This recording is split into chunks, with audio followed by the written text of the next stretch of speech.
مرة مع بعض. طاسة على النار، ننزل بالبطاطس، قلبي بقى كده بس اوعي تتلدعي.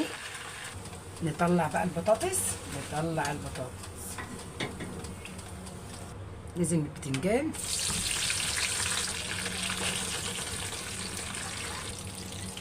قلينا البتنجان نطلعه بقى. احلى طبق بتنجان، احلى طبق سلطه، احلى طبق بطاطس، احلى جرجير وفطار ملوكي، احلى عيش سخن. شايفين اهو. ده كان فطارنا النهارده، يا رب يعجبكم ان شاء الله. وعجبكم ما تنسونيش اللايك والشير والاشتراك، وجمعه مباركه علينا وعليكم وعلى امه محمد اجمعين. والسلام عليكم ورحمه الله وبركاته، مع فيديو جديد ان شاء الله. اسيبكم في رعايه الله. جمعه مباركه.